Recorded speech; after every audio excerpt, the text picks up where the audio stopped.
அனைவருக்கும் வணக்கம். நான் doctor MS. Usha Nandhini, Siddha physician, lotus women care hospital, இந்தியாவின் முதல் பெண்களுக்கான PCOS சித்த மருத்துவமனை, சாய்பாபா காலனி, கோயம்புத்தூர், KK நகர், சென்னை.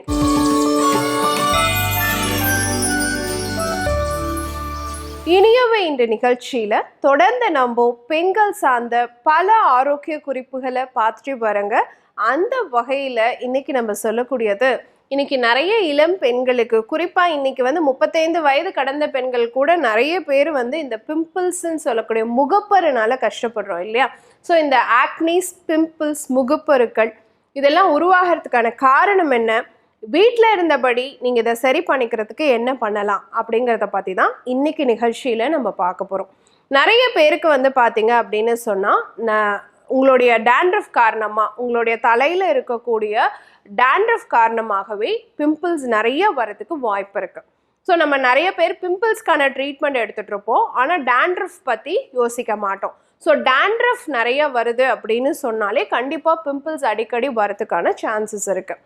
அதே மாதிரி உங்கள் ரத்தத்தில் எண்ணெய் சுரப்பு அதிகமாக இருக்கிற மாதிரி உணவுப் பொருட்களை நீங்கள் நிறையா சேர்த்துக்கும் பொழுது உங்களுடைய தோலில் எண்ணெய் சுரப்பு அதிகமாகிற மாதிரி, ஆயில் செக்ரேஷன் இன்க்ரீஸ் ஆகிற மாதிரி, சிபம் செக்ரேஷன் இன்க்ரீஸ் ஆகிற மாதிரி நீங்கள் உணவு முறைகளை ஃபாலோ பண்ணுறீங்க, நிறைய ஆயில் ஃபுட் சாப்பிட்றீங்க அப்படின்னு சொன்னால் உங்கள் ஸ்கின்ல அந்த ஆயில் போர்ஸில் இருக்கக்கூடிய செக்ரேஷன் இன்க்ரீஸ் ஆகும் பொழுது பிம்பிள்ஸ் நிறைய வரதுக்கான வாய்ப்பு இருக்குது. குறிப்பாக உங்கள் நெற்றி பகுதியில், மூக்கு பகுதியில், கண்ணு பகுதியில் நிறைய பிம்பிள்ஸ் வரதுக்கான வாய்ப்பு இருக்குது.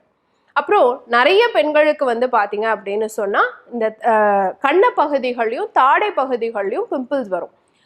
அதே மாதிரி முதுகு பகுதியில் பிம்பிள்ஸ் வரும், செஸ்ட் ரீஜனில் பிம்பிள்ஸ் வரும். இதெல்லாம் பார்த்தீங்க அப்படின்னு சொன்னால் ஹார்மோனல் ஆக்னிஸ் அப்படின்னு சொல்கிறோம். ஸோ நிறைய பேருக்கு ஹார்மோனல் இம்பேலன்ஸ் வரும்பொழுது அதை தொடர்ந்தும் பிம்பிள்ஸ் வரதுக்கு சான்சஸ் இருக்குது. இன்னைக்கு காஸ்மெட்டிக்ஸ் நிறைய பேர் அழகுக்கு, ஆரோக்கியத்துக்கு அப்படின்னு இம்பார்ட்டன்ஸ் கொடுக்கறதுக்காக நிறைய காஸ்மெட்டிக்ஸ் யூஸ் பண்ணுறோம். அந்த காஸ்மெட்டிக்ஸோடைய அலர்ஜி காரணமாகவும் பிம்பிள்ஸ் வரதுக்கு வாய்ப்பு இருக்குது. ஃபுட்டில் பொறுத்த வரைக்கும் நிறைய பேக்கரி ஐட்டம்ஸோ இல்லை ஆயில் டீப் ஃப்ரைடோ இல்லை நிறைய சாக்லேட்ஸ், கேக்ஸ், இந்த மாதிரி பேஸ்ட்ரீஸ் நிறையா சாப்பிடும் பொழுது பிம்பிள்ஸ் வரதுக்கு சான்சஸ் இருக்குது. ஹார்மோனல் இம்பேலன்ஸ் காரணமாக பிம்பிள்ஸ் வரும். சில பேர் ஹார்மோன்ஸ்க்காக மெடிசன் எடுத்துகிட்டு இருப்போம், ஹார்மோன் பேலன்ஸ் பண்ணுறதுக்காகவோ இல்லை பீரியட்ஸ் ரெகுலரைஸ் பண்ணுறதுக்காகவோ ஹார்மோனல் மெடிசன் எடுத்துகிட்டு இருப்போம், மெடிகேஷன்ஸ் எடுத்துகிட்டு இருப்போம். அதுவே பிம்பிள்ஸ் உருவாகிறதுக்கு காரணமாக இருக்கலாம். அதே ஸ்ட்ரெஸ் அதிகமாக இருக்கிறவங்களுக்கும் அடிக்கடி பிம்பிள்ஸ் வரதுக்கு வாய்ப்பு இருக்குது. சில அலர்ஜி ஏதாவது இருக்குது அப்படின்னாலும் அதை தொடர்ந்தும் பிம்பிள்ஸ் வரதுக்கு சான்சஸ் இருக்குது. நிறைய பேர் இந்த ஃபோன் வச்சு பேசும்பொழுது அதனுடைய அப்ரேஷன்னு சொல்லுவோம், அதனுடைய அந்த உராய்வு, அப்புறம் பிம்பிள்ஸ் பார்த்தீங்க அப்படின்னு சொன்னால் பில்லோவில் டெய்லி ஒரு பில்லோவை யூஸ் பண்ணிட்டே இருக்கும், அதை அடிக்கடி சேஞ்ச் பண்ணுறது இல்லைங்கும் பொழுது அது தொடர்ந்துமே பார்த்தீங்கன்னா அந்த உராய்வு காரணமாக கண்ண பகுதிகளில் நிறைய பேருக்கு திரும்ப திரும்ப பிம்பிள்ஸ் வந்துட்டே இருக்கும். நிறைய பேர் சொல்லுவாங்க, டாக்டர் ஒரு பகுதி மட்டும் பிம்பிள்ஸ் வருது, இன்னொரு பகுதியில் எனக்கு பிம்பிள்ஸ் இல்லை அப்படிம்பாங்க. அவங்களுக்கெல்லாம் பார்த்தீங்கன்னா இந்த ஃபோன் வச்சு பேசுறது, பில்லோஸில் ஏற்படக்கூடிய இந்த உராய்வு தன்மை, தலையணையோடைய உராய்வு அப்படின்னு நம்ம சொல்கிறோம். ஸோ இது எல்லாமே பிம்பிள்ஸ் வரத்துக்கு, பெண்களுக்கு, குறிப்பாக இளம் வயது பெண்களுக்கு பிம்பிள்ஸ் வரத்துக்கு ஒரு காரணமாக இருக்குது.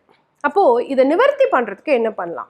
2 விஷயம் பண்ணணும். ஒன்று, இன்டர்னலாக உங்கள் ரத்தத்தில் இருக்கக்கூடிய அந்த ஆயில் செக்ரேஷனையும் சரி, உங்கள் கொலஸ்ட்ரால் லெவல்ஸும் சரி, உங்கள் கெட்ட கொழுப்பினுடைய அளவையும் சரி, அதனுடைய வீக்கம் சம்மந்தமான இன்ஃப்ளமேஷன் சம்மந்தமானதையும் குறைக்கிறதுக்கும் சரி, ரத்தத்தில் இருக்கக்கூடிய அந்த நோய் தொற்று கிருமிகள் இன்ஃபெக்ஷனையும் குறைக்கிறதுக்கும் சரி, ஹார்மோன்ஸையும் பேலன்ஸ் பண்ணும்.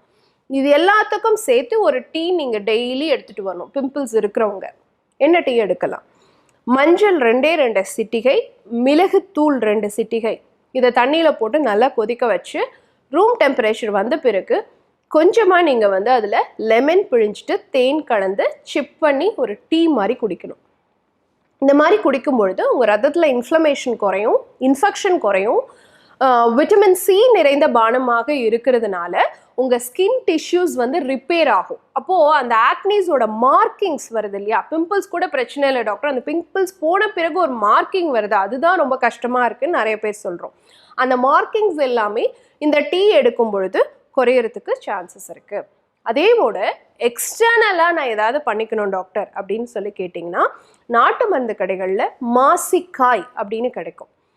அது கூடவே நமக்கு அந்த உரைக்கிற கல் இருக்கு இல்லையா, சந்தனக்கல், இல்லைன்னா நார்மலாக கருங்கல், உரைக்கிற கல்லுன்னு கேட்டிங்கனாலே தருவாங்க. சந்தனக்கட்டை இழைக்கிற கல், இல்லைன்னா மருந்துகளை இழைக்கக்கூடிய கல் அப்படின்னு கேட்டிங்கனாலும் தருவாங்க. ஸோ அந்த மாதிரி கல் வாங்கிட்டு அதில் இந்த மாசிக்காயை கொஞ்சமாக வெந்நீர் விட்டோ அல்லது மோர் விட்டோ நல்லா இழைச்சி அதனுடைய விழுதை மட்டும் எடுத்து உங்களுக்கு எங்கெல்லாம் பிம்பிள்ஸ் இருக்கோ, எங்கெல்லாம் மார்க்கிங்ஸ் இருக்கோ அந்த இடத்துல எக்ஸ்டர்னலாக நீங்கள் அப்ளை பண்ணிகிட்டே வரலாம். ஸோ இந்த 2 விஷயம், ஒன்று உள்ளுக்கு நீங்கள் மஞ்சள் மிளகு சேர்த்து அந்த டீ எடுத்துக்கிறது, லெமன் சேர்த்து அந்த டீ எடுத்துக்கிறது, இன்னொன்று மாசிக்காய் சேர்த்து அந்த பேக் உங்களால் எப்பெல்லாம் போட முடியுமோ அது போட்டுட்டு ஒரு 1/2 அன் ஹவர் கழிச்சு நீங்கள் அதை வாஷ் பண்ணிடலாம். இதனால சளி பிடிக்காது, அதையும் நம்ம தெரிஞ்சுக்கணும். ஸோ பிம்பிள்ஸ் அப்படிங்கிறது இன்னைக்கு நிறைய பேருக்கு இருக்கக்கூடிய பிரச்சனை. அதுக்காக டிஃப்ரெண்ட்டான காஸ்மெட்டிக்ஸ் யூஸ் பண்ணுறதை காட்டிலும் பேசிக்காக என்ன காரணத்தினால வந்திருக்கு, டேண்ட்ரஃப்னால வந்திருக்கா, ஹார்மோனல் இஷ்யூஸ்னால வந்திருக்கா, ஃபுட்னால வந்திருக்கா, அலர்ஜினால வந்திருக்கா, மெடிக்கேஷன்ஸ்னால வந்திருக்கா, இல்லை நீங்கள் நிறைய ஃபோன் யூஸ் பண்ணுறதுனால அந்த மாதிரி உங்களோட செல்ஃப் ஹைஜீன் காரணமாக வந்திருக்கா, இது எல்லாத்தையும் ஐடென்டிஃபை பண்ணி அந்த காரணத்தை ஷார்ட் அவுட் பண்ணிவிட்டு இப்போ நான் உள்ளுக்கு சொன்ன அந்த டீ எடுத்துக்கிட்டு வெளியே சொன்ன அந்த எக்ஸ்டர்னல் அப்ளிகேஷனையும் போட்டுகிட்டே வாங்களேன், கண்டிப்பாக ஒரு நல்ல நிவர்த்தி கிடைக்கும். பயன்படுத்தி பாருங்க. இதே மாதிரி இன்னொரு ஆரோக்கிய குறிப்போடு நான் உங்களை சந்திக்கிறேன். இயற்கையோடு இணைவோம், ஆரோக்கியமாக இருப்போம், ஆனந்தமாக வாழ்வோம். நன்றி, வணக்கம்.